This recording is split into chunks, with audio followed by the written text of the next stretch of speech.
Bismillahirrahmanirrahim. Quran ini berkahnya nih, lihat berkahnya.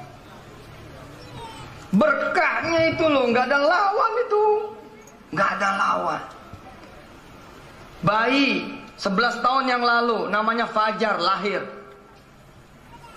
nih, belum cukup umur 6 bulan sudah lahir. Akibatnya apa? Otak belum sempurna, cacat. Jantung belum sempurna, cacat. Karena otaknya itu belum beres, tidak bisa menjadi jenderal buat seluruh saraf-sarafnya, tidak bisa menjadi jenderal buat seluruh tubuhnya. Apa yang terjadi? Anak kecil ini divonis cacat seumur hidup dan menjadi bangke hidup. Ya, bangke hidup sudah. Belum lagi bayangan duit yang gak keruan bakalannya. Sembuh tidak, mayat hidup iya gitu. Mati ya kita juga gak tega begitu. Lalu dengan nawaitu berdoa kepada Allah, beribadah dan menjadikan Al-Quran menjadi obat, ayah dan ibunya berganti membacakan Quran untuk bayi yang namanya Fajar ini. Berganti membacakan Quran kepada Ananda Fajar ini. 24 jam live, berganti kecuali tidur. Dan anak ini, ibu bapak yang dirahmati Allah, 4 tahun di usianya sudah menjadi hafiz 30 juz. Hanya dengan membacakan saja 30 juz. Lalu apa yang terjadi di kemudian harinya? Anak yang tidak bisa berdiri kecuali dipegangin. Dipegangin pun tangan tetap begini. Gak bisa berdiri. Tapi bagaimana Quran mendudukkan dia di depan Raja Saudi. Bagaimana Quran kemudian membawa dia ke muadzin terbaiknya Makkah dan Madinah. Kita aja belum pernah. 11 tahun usianya, tapi sudah menjadi jalan berangkat haji kedua orang tuanya dengan 2 pengasuhnya. Allahu Akbar. Siapa yang bisa begitu kerjanya? Quran. Ayo. Saya bilang sama teman-teman yang miskin, wis dah, kemiskinanmu biar Allah yang urus. Tukar dengan Quranmu. Kau sakit? Sudah, penyakitmu biar Allah yang urus. Kau tukar penyakitmu dengan Quran. Maka ketika kemudian kita mikirin masa depan anak kita, sudah, masa depan anak kita biar Allah yang mikirin. Asal kemudian kita tukar dengan Quran. Insya Allah masa-masa kejayaan para ulama di zaman dulu dan pedagang-pedagang besar di zaman dulu, di mana anak-anaknya itu adalah sebelum menjelma menjadi orang-orang besar, sebelum usia 7 tahun, sebelum usia 10 tahun, itu sudah menjadi penghafal Al-Quran. Insya Allah guru-guru Quran juga berproses semuanya menjadi penghafal Al-Quran. Insya Allah mudah-mudahan berproses juga anak-anaknya. Insya Allah bukan cuma bisa baca tulis Al-Quran, tapi juga bisa menghafalkan Al-Quran. Amin. Insya Allah. Quran Insight. Keren. Saya berasa betul itu. Bagaimana yang hina, nggak bisa apa-apa, nggak ngerti apa-apa, nggak ada masa depan. Mulai saya megang Quran lagi. Bayangin ya kalau kita bantu anak-anak kita ke depan itu, Masya Allah. Saya bilang ibarat kemudian orang yang ada di dasar laut. Saya seperti itu di dasar laut, dihimpit batu, nggak bisa gerak. Tapi kita ngaji aja ngaji. Iseng, cuman ngaji doang kayaknya kurang ini nih. Dah, kita hafalin aja dah. Batu itu bergerak. Kemudian kita naik ke atas dengan izin Allah sampai permukaan. Permukaan kemudian dijemput nelayan, dinaikin kemudian ke perahu tuh nelayan. Kira-kira begitu silokanya. Tamsilnya kira-kira begitu, contohnya kira-kira begitu. Sehingga saudara-saudara di sini yang S1 pengen S2, coba jajal. Sudah, S2 urusan Allah. Urusan Anda, perhatikan Quran, berkhidmat dengan Quran. Nanti bukan cuma S2, S7 insya Allah bisa punya. Sekarang udah S7, udah gak zaman S6 ini. Panggil itu orang-orang yang miskin. Sudah, ajarkan Quran. Naik betul. Naik betul insya Allah. Quran. Setiap hurufnya rezeki. Setiap hurufnya rahmat. Jadi kata Pak Joko, ayatnya dari Fajar, nawaitu kami mengobati Fajar dengan Quran. Tidak taunya Fajar malah 4 tahun menjadi hafiz. Dan kemudian kami menjadi orang-orang yang merasa dimuliakan Allah Subhanahu wa ta'ala. Bagaimana kemudian Musa, anak kita yang kemarin menang juara 3 di Mesir. Kita ini berjuang keliling-keliling dunia dengan duit kita, tetap nggak pergi-pergi. Nggak pergi-pergi, pergi juga kemana? Kita nggak ada urusannya. Mau pergi kemana coba? Nggak ada urusannya juga. Tapi Ananda Musa, orang tuanya tidak pernah berpikir bakal keliling dunia, nggak pernah berpikir. Orang tuanya cuma ngajarin Musa, kemudian bergerak, tumbuh, berkembang menjadi seorang anak yang hafiz Quran. Saudara, 5 tahun setengah hafiz Quran.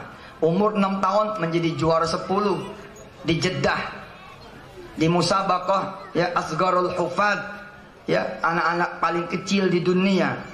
Melesek dari 60 negara, Musa juara 10, Pak. Di usia 7 tahun kemarin di Mesir, ya Allah, juara 3. Allahu Akbar. Beberapa tahun yang lalu, mungkin sekitar 8, 9, 10-an tahun yang lalu, ada seorang anak Tajikistan. Ada seorang anak Tajikistan dari daerah, dari negara yang bukan berbahasa Arab, sama seperti kita, bukan berbahasa Arab. Ikut musabaqah di zamannya Presiden Husni Mubarak di Mesir. Saudara, ada dialog yang menarik sekali yang membuat kita menjadi harusnya tertegun. Anak kecil ini, Bapak Ibu yang dirahmati Allah, terutama para guru-guru Quran seluruh Indonesia dan juga warga Jogokarian yang dirahmati Allah. Terima kasih. Ini kalau bukan karena warganya seperti ibu dan bapak, Jogokarian dengan izin Allah nggak bakal begini. Saya ngiri betul. Ini warganya hebat ini. Warganya hebat ini. Tepuk tangan buat warga Jogokarian. Anak kecil ini, Abdullah, menang nih Pak, juara di Mesir. Lalu panitia bilang, kamu selain dapat piala, dapat hadiah, kamu nanti ngaji di depan presiden, baca Quran di depan presiden. Anak kecil ini Bu, di YouTube tuh ada, ketika dapat piala, adem, dingin, wajahnya tuh nggak ada wajah gembira, nggak ada wajahnya wajah senang, dapat piala, dapat hadiah, nggak ada. Tapi kemudian ketika anak kecil ini disebut oleh panitia, Dek, gitu kira-kira bahasa Indonesianya, nanti kamu akan baca Quran di depan presiden. Seketika anak kecil itu Pak, usia dia saat itu kurang lebih 8 tahun, bercucuran air mata. Bercucuran air mata. Semua menduga dia bahagia, senang karena akan baca di depan raja.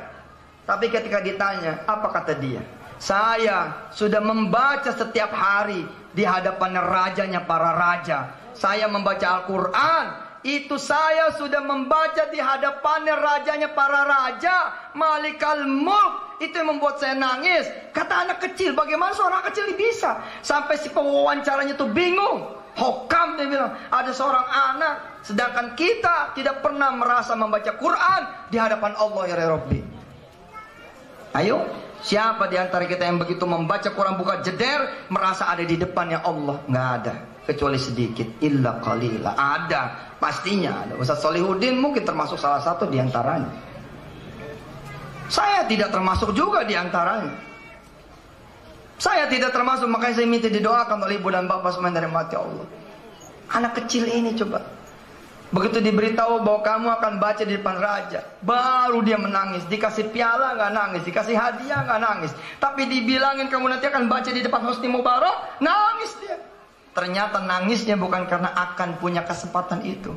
Di situ dia merasa saya sudah membaca setiap saat di hadapan Allah Subhanahu wa taala.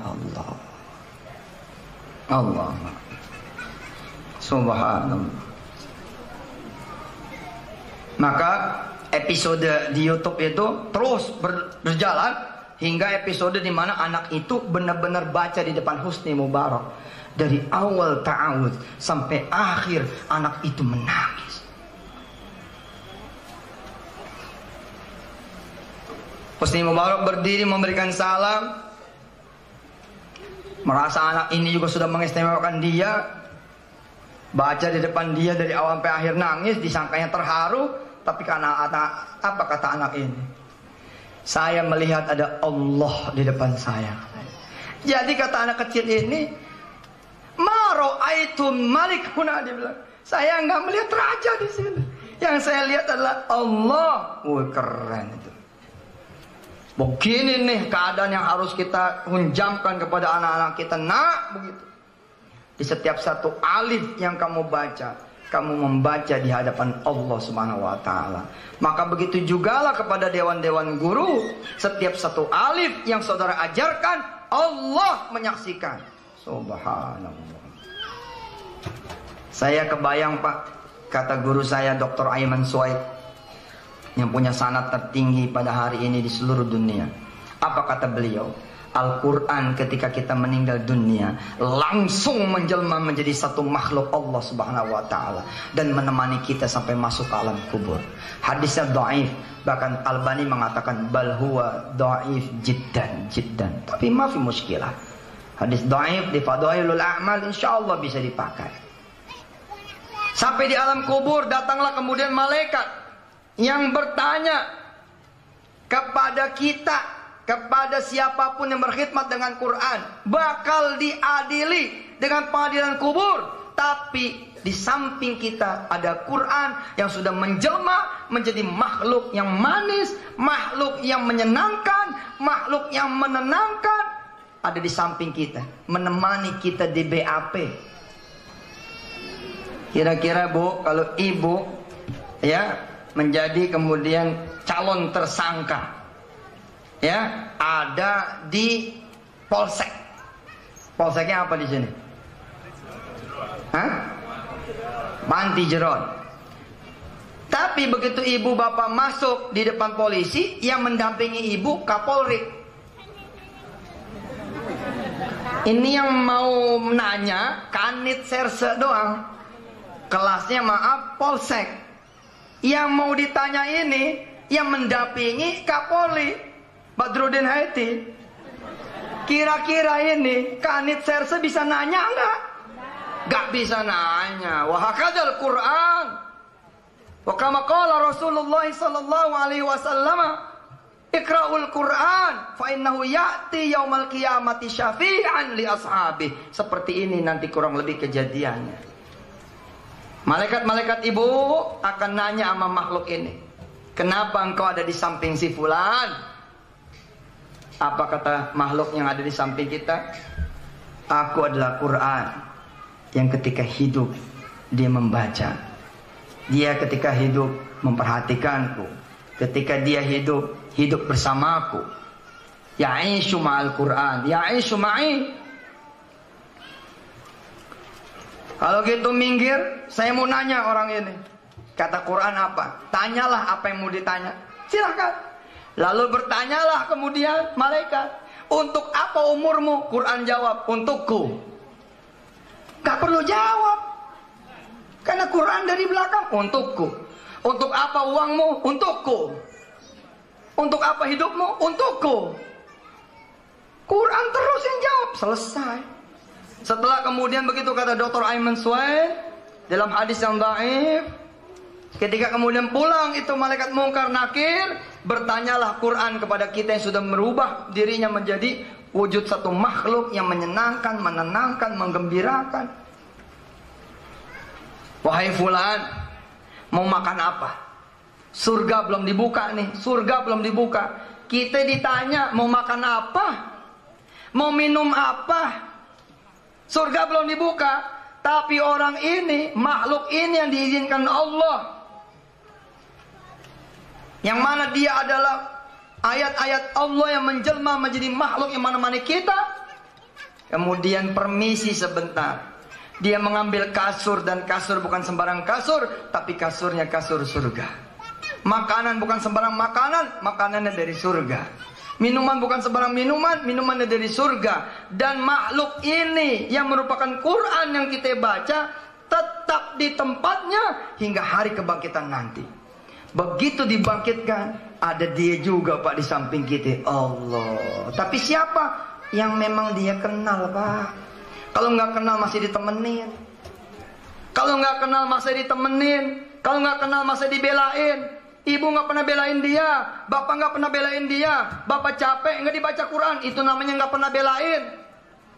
Nggak pernah belain. Belain tuh begini, lagi capek, udahlah, capek tapi saya mau bela-belain baca Quran, itu bela namanya. Kalau lagi nganggur baca Quran, iseng.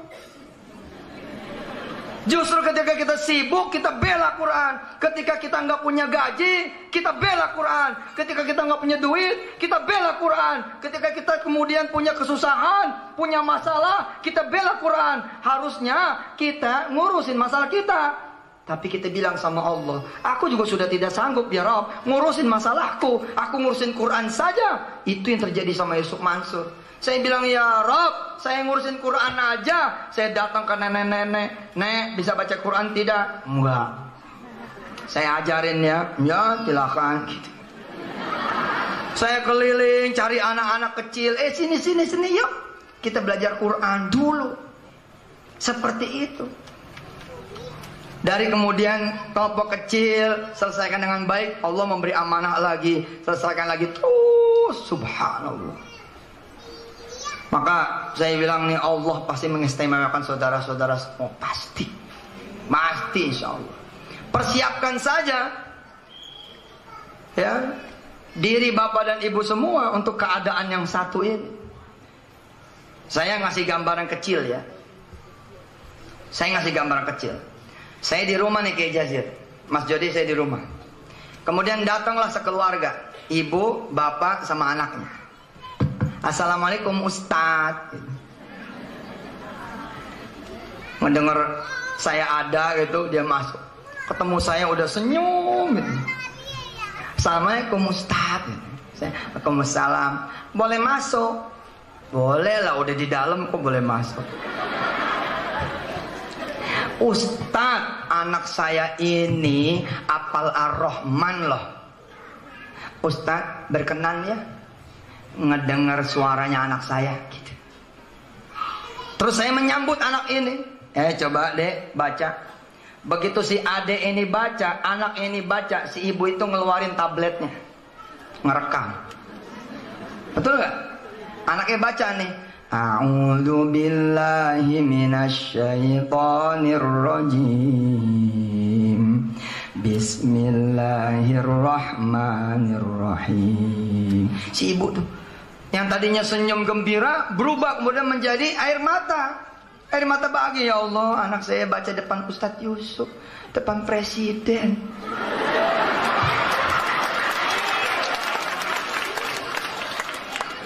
Senangnya minta ampun gitu.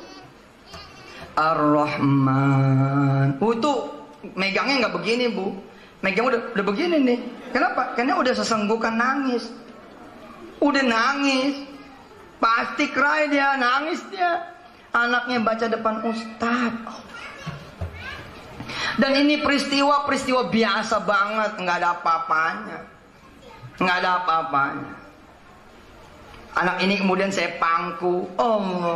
Saya pangku. Umurnya 7 tahun. Kalau 17 tahun istri saya marah. 7 tahun. Belajar di mana deh? Sekolah di mana? Ngaji di Teramat. Masya Allah gembira. Kemudian selfie bareng-bareng. Cetak gitu. Taruh di Instagram gitu. Saudara, ada Rasulullah. Nanti kita memberi salam kepada dia. Assalamualaikum ya Rasulullah. Assalamualaikum ya Habibullah.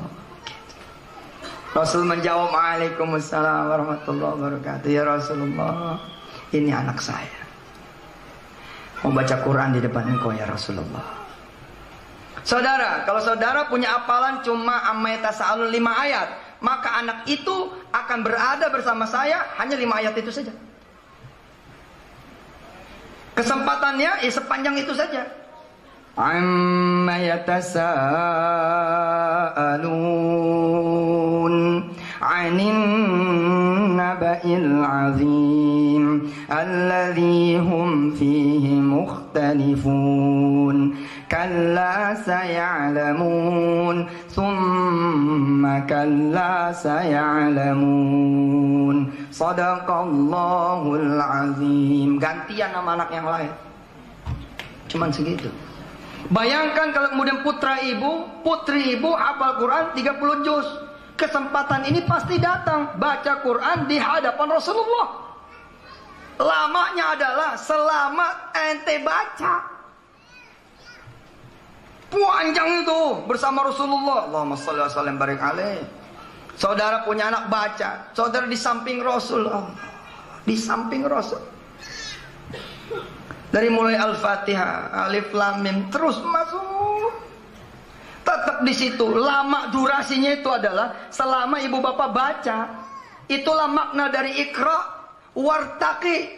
Baca dan naiklah kamu terus ke dalam surga. Naik terus sampai tingkatan yang paling tinggi. Sampai tingkat paling tinggi. Sudah nggak apa-apa, anak-anak namanya. Cari itu aja, cari apa? Kabel. Cari tali.